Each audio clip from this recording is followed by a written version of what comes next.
अतिशय साध्या व सोप्या पद्धतीने 21 मिठाची चतुर्थी व्रत कसं करायचं उद्यापनासहित मी तुमच्यासोबत या व्हिडिओमध्ये शेअर करणार आहे। जसं लहानपणापासून मला कळतं तेव्हापासून माझ्या घरामध्ये कोणाला ना कोणाला तरी मी हे व्रत करताना बघितलेलं आहे। जसं की 21 चतुर्थी हे मिठाचं व्रत असेल किंवा 21 चतुर्थी गुळाच्या मोदकाचं व्रत असेल किंवा 21 चतुर्थी एक वेळा जेवण करूनचं व्रत असेल किंवा 12 महिन्याच्या चतुर्थीचं व्रत असेल। ह्या सगळ्या ज्या उपवासाच्या पद्धती आहेत ना, यापैकी एक ना एक उपवास माझ्या घरामध्ये कोणाचा नाही कोणाचा तरी सुरूच असतो आणि 12 महिन्याच्या चतुर्थी तर बरेच जण माझ्या घरामध्ये पकडतातच पकडतात। त्याच्यामुळे हे असंच केलं पाहिजे, तेच नियम आहेत, हेच पालन केलं पाहिजे, ती चूक करायलाच नाही पाहिजे, अशा काही गोष्टी तुमच्यासोबत शेअर करणार नाही। अतिशय साध्या सोप्या पद्धतीने जे माझ्या घरामध्ये केलं जातं ज्या पद्धतीने तेच तुम्हाला सांगणार आहे। बऱ्याच वेळेला काय असतं की इतर व्रतवैकल्य जी असतात, पारायण जी असतात ती करण्याची खूप इच्छा असते, पण त्याचे नियम ऐकून त्या नियमांची भीती एवढी मनामध्ये बसते की माणसाला इच्छा असूनही ते व्रत किंवा ते पारायण करण्याचं धाडस होत नाही। का? तर नियमांच्या भीतीमुळे। तर एक गोष्ट लक्षात घ्या, हेच व्रत नाही, कोणतंही व्रत असू द्या, कोणतंही पारायण असू द्या, कोणतंही व्रतवैकल्य असू द्या, कधीच नियमांना घाबरू नका। कारण की बघा, देव हा कधीच कोणाचं वाईट करत नाही। आपल्यासोबत जे काही वाईट होत असतं ते आपल्या कर्मानुसार होत असतं आणि देव हा भीतीचा विषय नाहीये, तर देव हा भक्तीचा विषय आहे। ही गोष्ट लक्षात घ्यायची आणि जे काही तुम्हाला करायचं आहे व्रतवैकल्य, उपवास, पारायण, ते अगदी मनापासून करायचे। नक्कीच तुमची सेवा भगवंतापर्यंत पोहोचेल आणि सेवेचे अनुभव सुद्धा येतील। मी आता तुम्हाला सांगितलं या पद्धतीने पूजा करा, त्या पद्धतीने तुम्ही उपवास करा, किंवा अजून कोणत्या व्हिडिओमध्ये तुम्ही बघितलं की या पद्धतीने पूजा केली आहे आणि तुम्ही तर तुमच्या वेगळ्याच पद्धतीने पूजा करताय, मग तुम्ही चुकीचे आणि तुम्ही व्हिडिओमध्ये ज्या पद्धतीने पूजा बघताय ती पूजा बरोबर, असं का? अजिबात नाही। तुम्ही ज्या पद्धतीने पूजा करताय ती सुद्धा योग्य पद्धत आहे। दुसऱ्यांच्या व्हिडिओमध्ये तुम्ही ज्या पद्धतीने पूजा बघताय ती सुद्धा पद्धत योग्य आहे आणि मी जे सांगते किंवा मी जे दाखवते ती सुद्धा पद्धत योग्य आहे। तुम्ही म्हणाल असं कसं काय? कारण का प्रत्येकाची भक्ती करण्याची पद्धत ही वेगवेगळी असू शकते, प्रत्येकाची पूजा करण्याची पद्धत ही वेगवेगळी असू शकते। त्याच्यामुळे मी बरोबर, तू चूक, त्याची पूजा बरोबर, ह्याची पूजा चूक, माझ्याकडून काहीतरी चुका झाल्या का, त्यांनी असंच दाखवलं होतं, त्यांनी तसंच दाखवलं होतं, असं काहीही नाहीये। या उलट कोणाची बघाबघी पूजा करताना किंवा कोणाची बघाबघी आपण कोणतंही व्रतवैकल्य पारायण करतो, त्यापेक्षा तुम्ही कशा पद्धतीने पारायण केल्यानंतर, पूजा केल्यानंतर तुम्ही त्या भगवंताशी एकरूप होता, तुमचं मन एकाग्र होतं, कशा पद्धतीने तुम्ही पारायण केल्यानंतर, व्रत केल्यानंतर त्या भगवंताच्या आणि तुमच्यामध्ये तुम्हाला काहीच आठवत नाही, दुसरे विचार सुद्धा येत नाही, तुम्ही एकरूप होऊन जाता। त्यावेळेला आजूबाजूला काय चाललंय तुम्हाला काहीच कळत नाही। तर ही खरी पद्धत आहे पूजा करण्याची। त्यामुळे एक माहिती म्हणून तुम्ही, मी काय सांगते, अजून कोण व्हिडिओमध्ये काय दाखवतंय ते ऐका, पण पूजा करताना, व्रतवैकल्य पारायण करताना कशा पद्धतीने केल्यानंतर तुमचं मन त्या भगवंताशी एकरूप होतं, त्याच पद्धतीने तुम्ही पूजा, भक्ती, पारायण जे काही असेल ते करण्याचा प्रयत्न करा। 100% काय, अगदी 1001% तुम्हाला अनुभव येईल। महिला, पुरुष, मुलं, मुली कोणीही हे व्रत करू शकतात। तुमची जी कोणती इच्छा असेल ती इच्छा पूर्ण होण्यासाठी तुम्ही हे व्रत करू शकता। जसं की तुम्ही स्वतःचं घर घेण्यासाठी प्रयत्न करताय पण यश मिळत नाहीये, मनासारखं घर मिळत नाहीये, पैशांच्या अडचणी येत आहेत, घरात कोणीतरी तयार होत नाहीये, तर त्यासाठी तुम्ही हे व्रत करू शकता। मुलं नोकरीसाठी प्रयत्न करताय, त्यांच्या मनासारखी नोकरी त्यांना मिळत नाही, त्यासाठी तुम्ही हे व्रत करू शकता। घरात कोणाचं प्रमोशन अडलेलं आहे, त्याचं प्रमोशन व्हावं यासाठी तुम्ही हे व्रत करू शकता। आजकाल तर बरेच जण आईवडील मुला मुली लग्नासाठी तयार होत नाहीत किंवा त्यांना संतान प्राप्तीसाठी प्रॉब्लेम्स येत आहेत, या समस्या खूप आहेत। तर या दोन्ही गोष्टीसाठी सुद्धा तुम्ही संकल्पयुक्त आपल्या मुला मुलींसाठी हे व्रत करू शकता। हे व्रत तुम्ही स्वतःसाठी करू शकता, स्वतःची इच्छा पूर्ण होण्यासाठी करू शकता, किंवा आपल्या घरातील जे इतर मंडळी आहेत त्यांची एखादी इच्छा असेल ती पूर्ण होण्यासाठी त्यांच्यासाठी संकल्पयुक्त सुद्धा तुम्ही हे व्रत करू शकता। कोणी बहीण भावासाठी, आई वडील मुलांसाठी, नवरा बायकोसाठी, बायको नवऱ्यासाठी, आपल्या मुलांसाठी, म्हणजे कोणासाठीही तुम्ही हे व्रत घरामध्ये एकमेकांसाठी करू शकता, पण ते संकल्पयुक्त करायचं आहे। संकल्प करताना तुमचं स्वतःचं नाव, तुम्ही कोणासाठी हे व्रत करताय त्याच्या नावाचा उल्लेख आणि त्याचं कोणतं काम होण्यासाठी तुम्ही हे व्रत करताय याचा सुद्धा उल्लेख असणं महत्त्वाचं आहे। या व्रताची सुरुवात तुम्ही अंगारिका संकष्टी चतुर्थी जर एखाद्या महिन्यामध्ये आली तर त्या चतुर्थीपासून केली तर अतिशय उत्तम आहे, सोन्याहून पिवळं। पण हे शक्य झालं नाही तर अशा वेळेला कोणत्याही महिन्यातील संकष्टी चतुर्थीपासून तुम्ही या व्रताला सुरुवात करू शकता। प्रत्येक महिन्याला जशा 2 एकादशी येतात त्याप्रमाणे 2 चतुर्थी येत असतात, एक विनायकी चतुर्थी आणि एक संकष्टी चतुर्थी। तर तुम्हाला संकष्टी चतुर्थीपासून या व्रताला सुरुवात करायची आहे। आणि अंगारिका संकष्टी चतुर्थी म्हणजे काय, जेव्हा संकष्टी चतुर्थी कोणत्याही मंगळवारी येते तर तेव्हा त्याला अंगारिका संकष्टी चतुर्थी म्हटलं जातं। तर ह्या अशा अंगारिका संकष्टी चतुर्थीपासून तुम्ही व्रताला सुरुवात केली तरी सुद्धा अतिशय उत्तम आहे। ज्या दिवशी तुम्ही सुरुवात करणार आहात, ज्या चतुर्थीपासून, त्या दिवशी तुम्हाला सुरुवातीला संकल्प करायचा आहे। सकाळी स्नान वगैरे करून घ्यायचं, देवपूजा करायची आणि देवपूजा झाली की लगेच संकल्प करून घ्यायचा। संकल्प हा फक्त एकदाच करायचा असतो, परत परत करायचा नसतो। संकल्प करण्यासाठी उजव्या हातामध्ये थोडंसं पाणी घ्यायचं, त्यामध्ये हळद, कुंकू, अक्षदा, एखादं लाल फूल घ्यायचं, देवघरासमोर बसायचं, देवासमोर दिवा लावलेला असावा, आपण बसण्यासाठी आसन घ्यायचं आहे। दिवा आवर्जून लावलेला आहे का याच्याकडे लक्ष द्या, कारण अग्निदेवतेच्या साक्षीने जेव्हा आपण संकल्प करतो, कोणतीही पूजा, व्रत, वैकल्य प्रारंभ करतो, तेव्हाच देव त्याचा स्वीकार करतात असं म्हटलं जातं। म्हणून दिवा हा चालू असायला हवा। तर हातामध्ये हे आपण सगळं साहित्य घेतलं, त्यानंतर सुरुवातीला स्वतःच्या नावाचा उच्चार करायचा, पूर्ण नाव घ्यायचं, तुमचं गोत्र बोलायचं, गोत्र माहीत नसेल तर काश्यप गोत्र म्हणायचं। त्यानंतर तुमची जी कोणती इच्छा असेल ती बोलायची, माझी ही इच्छा पूर्ण होण्यासाठी मी आजपासून, म्हणजे त्या दिवशी जी चतुर्थी आहे त्या दिवशीचा वार, त्या दिवशीची तारीख याचा उल्लेख करायचा, तुम्ही कुठे राहता ते डिटेलमध्ये सांगायचं आणि आजपासून मी 21 मिठाची चतुर्थी व्रत करत आहे याचा सुद्धा उल्लेख करायचा आहे। सगळं व्यवस्थित मनापासून तुम्हाला जे काही बोलावं वाटतं ते गणपती बाप्पांना सगळं बोलायचं आहे। आणि त्यानंतर हे हातातलं पाणी जे आहे ते ताम्हणामध्ये सोडायचं, हात स्वच्छ करून घ्यायचे। या प्रकारे आपली 21 मिठाची चतुर्थी व्रताला सुरुवात झालेली आहे। संकष्टी चतुर्थीच्या दिवशी सकाळी देवपूजा करताना गणपती बाप्पांची जी मूर्ती असते ती ताम्हणामध्ये घ्यायची, त्यावर सुरुवातीला स्वच्छ पाण्याने, त्यानंतर पंचामृताने किंवा दुधाने आणि परत स्वच्छ पाण्याने अभिषेक करायचा। प्रत्येक चतुर्थीला हे करायचं आहे सकाळी देवपूजा करताना। जसं की आपण सगळ्या देवांना स्नान घालतो, तर गणपती बाप्पांच्या मूर्तीवर आपल्याला त्या दिवशी अभिषेक करायचा आहे। अभिषेक झाल्यानंतर मूर्ती स्वच्छ पुसायची, देवघरामध्ये जिथे त्यांची जागा आहे गणपती बाप्पाची त्या जागेवर थोड्याशा अक्षदा ठेवायच्या, त्यावर गणपती बाप्पांची मूर्ती ठेवायची, तुमच्याकडे लाल फूल असेल तर ते अर्पण करायचं। या दिवशी शक्य झाल्या तर 21 दुर्वांची एक जोडी गणपती बाप्पांना अर्पण करायची। 100% ट्राय करा की मिळालीच पाहिजे या दिवशी, नाही मिळाली तर काही हरकत नाही, पण अर्पण करण्याचा प्रयत्न करा।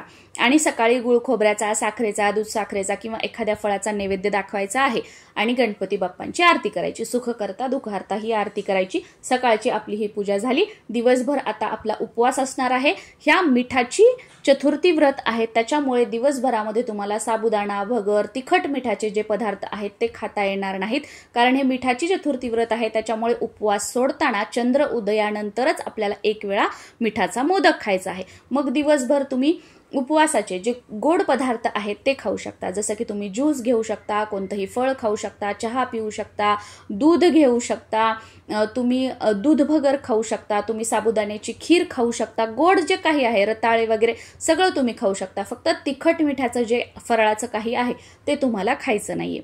दिवसभर जसं तुमच्या गोळ्या वगैरे असतील, जे काही तुमचं स्केड्यूल असेल की तुम्ही कोणत्या वेळेला खाता त्यानुसार तुम्हाला हे फराळाचे गोड पदार्थ खायचे आहेत।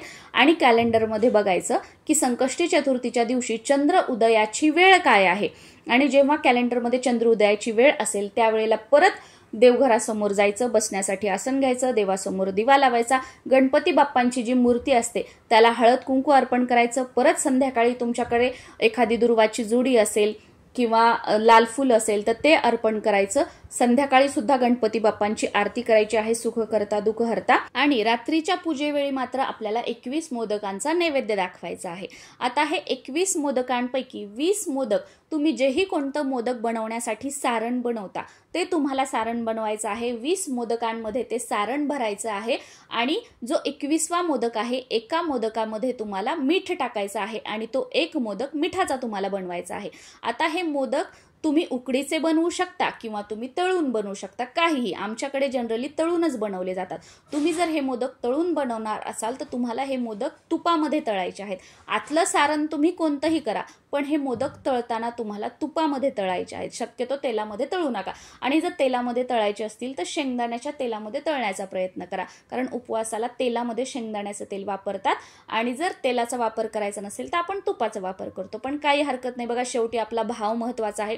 तुमच्या परिस्थितीनुसार तुमच्याकडे जे कोणतं तेल असेल तुम्ही खाण्यासाठी वापरता त्याच्यामध्ये तुम्ही हे तळलं तरी सुद्धा चालेल, जर तुमची परिस्थिती नसेल तर. आणि असेल तर मात्र नक्कीच तुपामध्ये किंवा शेंगदाण्याच्या तेलामध्ये हे मोदक तळण्याचा प्रयत्न करा.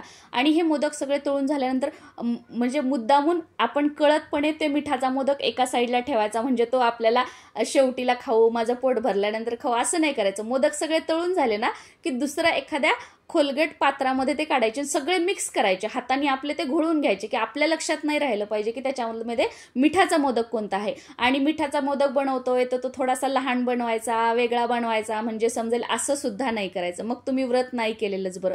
सगळे मोदक एकसारखे, की आपल्याला मिठाचा मोदक लक्षात नाही आला पाहिजे असं सगळं मिक्स करायचं, असं बनवायचं.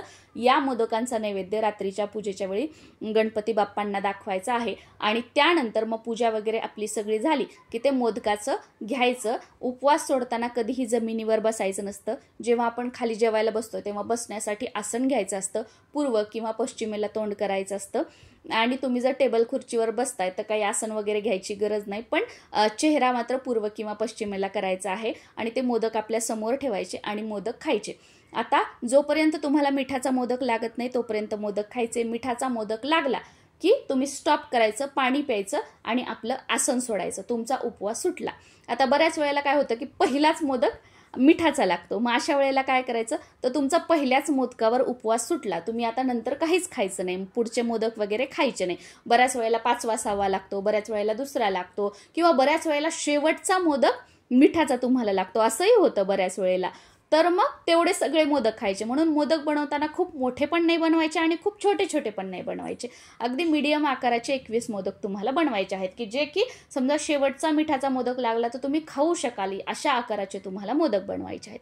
समजा तुम्हाला पहिला, दुसरा, चौथा, 5वा आदला मधला मिठाचा मोदक लागला आणि बाकीचे मोदक उरले, तर अशा वेळेला ते सगळे मोदक घरातील आपले जे इतर मंडळी आहेत त्यांना खाण्यासाठी द्यायचे. बाहेरच्या व्यक्तींना ते द्यायचे नाही, घरातल्या मंडळींना खाण्यासाठी द्यायचे. घरात जर कोणी खाणारं नसेल तर ते मोदक तसेच राहू द्यायचे आणि दुसऱ्या दिवशी जेवण वगैरे करताना ते तुम्हाला खायचे आहेत. पण हे मोदक डस्टबिनमध्ये किंवा कोणाला द्यायचे नाही किंवा ते खरकट्यामध्ये टाकून द्यायचे नाही. हे मोदक त्या दिवशी का होईना किंवा दुसऱ्या दिवशी का होईना ते तुम्हाला खायचेच आहेत, कारण हा गणपती बाप्पांचा दाखवलेला नैवेद्य आहे आणि हा प्रसाद आहे जो आपल्याला खायचा आहे, तो टाकून द्यायचा नाहीये. आता सर्वात महत्त्वाचं नियम आणि उद्यापन. नियम म्हणजे काय, तुम्ही गावाला वगैरे कुठे गेला, तिथे तुमची चतुर्थी आली तर तिथे सुद्धा तुम्ही करू शकता, काही हरकत नाही. तुम्हाला मासिक पाळी आली एखाद्या चतुर्थीला, तुम्ही फक्त पूजा नाही करायची, तुम्ही उपवास सेम जसा आपण दरवेळेस करतो तसाच करायचा आहे. घरातील इतर व्यक्तींना मोदक वगैरे बनवायला लावायचे, त्याचा नैवेद्य दाखवायला लावायचा आणि ते तुम्ही खायचे. पण ही चतुर्थी जी आहे ती 21 मोदकाच्या चतुर्थीमध्ये तुम्हाला धरायची नाहीये. मासिक पाळीमध्ये आलेली उपवास धरायचा, पण 21 चतुर्थीमध्ये ती चतुर्थी पकडायची नाहीये. सेम सुतकामध्ये जर एखादी चतुर्थी गेली तर 21 चतुर्थीमध्ये ती धरायची नाहीये, पण त्या चतुर्थीला आपल्याला उपवास मात्र करायचा आहे. पण त्या चतुर्थीला मोदक बनवायचे नाहीयेत. तुम्ही संध्याकाळी उपवास सोडताना काय करायचं, थोडंसं चिमूटभर मीठ घ्यायचं, ते आपल्या जिभेवर ठेवायचं, पाणी प्यायचं आणि मग आपला उपवास सुटला. कारण सुतकामध्ये वगैरे मोदक वगैरे या गोष्टी आपण करू शकत नाही, त्याचा नैवेद्य पण दाखवू शकत नाही. आणि मासिक पाळीला पण जर तुमच्या घरात कोणी मोदक बनवणारं, गणपती बाप्पांना नैवेद्य दाखवणारं नसेल तर अशा वेळेला तुम्ही मोदक वगैरे बनवू नका. सेम थोडंसं मीठ घ्यायचं, जिभेला लावायचं आणि आपला उपवास सुटला समजायचं. आता बऱ्याच वेळेला रात्री उपवास सुटल्यानंतर समजा पहिला मोदक लागला किंवा फक्त मीठ थोडंसं जिभेवर ठेवून तुम्ही उपवास सोडला, नंतर भूक लागली तर मग तुम्ही कोणतंही फळ, ज्यूस, चहा, कॉफी घेऊ शकता, फक्त जेवण करायचं नाहीये. आता बघूया उद्यापन कसं करायचं. उद्यापन तुम्ही साध्या पद्धतीने सुद्धा करू शकता किंवा खूप थाटामाटामध्ये सुद्धा करू शकता. जसं की तुम्हाला खूप थाटामाटामध्ये करायचं असेल तर तुमच्या घराच्या आजूबाजूला, तुमच्या शहरामध्ये एखादं मोठं गणपतीचं मंदिर असेल किंवा एखाद्या गणपतीच्या मंदिरामध्ये त्या गणपतीवर तुमची खूप श्रद्धा असेल तर त्या गणपतीला अभिषेक तुम्हाला करायचा आहे। तिथे जे गुरुजी वगैरे असतात त्यांना सांगायचं की या दिवशी किंवा आज माझं चतुर्थी व्रताचं उद्यापन आहे तर मला गणपतीला अभिषेक करायचा आहे। मग ते तिथे गणपतीला तुमच्या हातून अभिषेक करून घेतील किंवा तुम्हाला तिथे जाणं शक्य नसेल तर तिथे दक्षिणा वगैरे जी काही असते अभिषेकाची ती तुम्ही देऊ शकता। तुमचं नाव गोत्र सांगायचं, तुमच्या नावाने गोत्राने ते तिथे अभिषेक करतात। नंतर तुम्ही घरी किंवा आजकाल तर बरेच जण केटरिंगची ऑर्डर देतात किंवा एखादा हॉल वगैरे बुक करतात आणि तिथे 21 जोडपं जी आहेत ती बोलवतात आणि त्यांचा मान सन्मान करतात। जसं की 21 जोडपं बोलून त्यांना जीव घालायचं, त्या महिलेची ओटी भरायची, तिला साडी वगैरे द्यायची, त्या पुरुषाला टावेल टोपी द्यायची किंवा शर्ट पीस पॅन्ट पीस किंवा ड्रेस द्यायचा। या पद्धतीने त्यांचा मान सन्मान करायचा, त्यांना जीव घालायचं, लक्ष्मी नारायण समजून त्यांचा मान सन्मान करायचा, जे काही गिफ्ट तुम्हाला द्यायचं आहे ते द्यायचं। या पद्धतीने उद्यापन केलं जातं। आणि हो, या 21 जोडप्यांच्या स्वयंपाकामध्ये मोदक हा पदार्थ आवर्जून बनवायचा आहे आणि प्रत्येकाला मोदक एक एक का होईना जेवणामध्ये खाण्यासाठी द्यायचं आहे। आणि हे सर्वजण अन्न ग्रहण करण्याच्या अगोदर तुम्ही जे नवरा बायको आहात, तुम्ही समजा महिलेने व्रत केलं असेल तर तुम्ही नवरा बायकोची जोडी, किंवा तुमच्या घरातील पुरुषाने व्रत केलं असेल तर तुम्ही नवरा बायकोची जोडी, किंवा तुमच्या घरातील सर्व मंडळींनी लक्ष्मी नारायण म्हणून त्या सर्वांना नमस्कार करायचा आहे आणि त्यानंतर त्यांना अन्न ग्रहण करायला सांगायचं। त्यांचं जेवण वगैरे सगळ्या 21 जोडप्यांचं पूर्ण झालं त्यानंतर मग तुम्ही तुमचे जे 21 मोदक आहेत ते खायचे आहेत जोपर्यंत तुम्हाला मिठाचा मोदक लागत नाही तोपर्यंत, आणि त्या मोदकांवरच तुम्हाला तो 21व्या चतुर्थीचा उपवास सोडायचा आहे आणि मग पुढच्या चतुर्थीपासून तुम्हाला व्रत करायचं नाहीये। या पद्धतीने जर थाटामाटात तुम्हाला उद्यापन करायचं असेल तर तुम्ही करू शकता। पण बघा, 21 जोडपे म्हणजे नवरा बायको मिळून 42 जण होतात आणि त्यांच्यासोबत एक एक मूल जरी म्हटलं तरी ते पण वाढतं बघा। तर एवढा खर्च तुम्हाला झेपत असेल तर अशा पद्धतीने उद्यापन करा, नाहीतर सेम प्रत्येक चतुर्थीला आपण जशी पूजा केली तशीच शेवटच्या चतुर्थीला म्हणजे 21व्या चतुर्थीला सुद्धा पूजा करायची। आणि त्या दिवशी पूजन करताना मात्र शिदा काढून घ्यायचा, त्या शिद्याला हळद कुंकू अर्पण करायचं, त्या शिद्यामध्ये यथाशक्ती जी काही तुम्हाला दक्षिणा ठेवायची आहे ती ठेवायची आणि मग दुसऱ्या दिवशी हा जो शिदा आहे दक्षिणेसहित एखाद्या गरजू व्यक्तीला द्यायचा, कोणी जर घेणारा असेल तर। आणि असं शिदा वगैरे घेणारं कोणी नसेल तर तुमच्या घराच्या आजूबाजूला गणपती मंदिर असेल तर त्या गणपती मंदिरामध्ये हा शिदा दक्षिणासहित ठेवायचा आहे। आणि यथाशक्ती तुम्हाला अजून काही, समजा तुम्ही जर मोठं उद्यापन केलं असतं तर एवढा खर्च आला असता, तेवढं तर मला झेपणार नाही, पण चला 500 रुपये 1000 रुपये किंवा तुम्हाला जे आहे ते त्या गणपती मंदिरामध्ये तुम्ही गुप्तदान करू शकता की माझ्याकडून हे माझी ही इच्छा पूर्ण झालेली आहे आणि गणपती बाप्पांबद्दल कृतज्ञता म्हणून तुम्हाला काही गुप्तदान करायचं असेल तर तिथे करू शकता।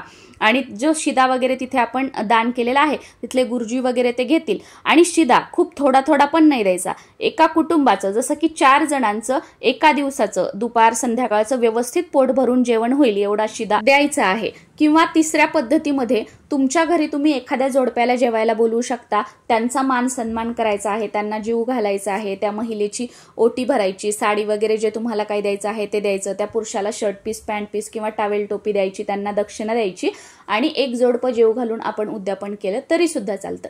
किंवा एकपेक्षा जास्त तुम्ही 2, 5, 7 जोडपी बोलवली, घरच्या घरी स्वयंपाक वगैरे सगळं केला, त्यांचा मान सन्मान करून उद्यापन केलं तरी सुद्धा चालतं। आय होप तुमच्या सगळ्या प्रश्नांची उत्तरं तुम्हाला मिळालेली असतील आणि खास करून उद्यापनाबद्दल माहिती मिळाली असेल।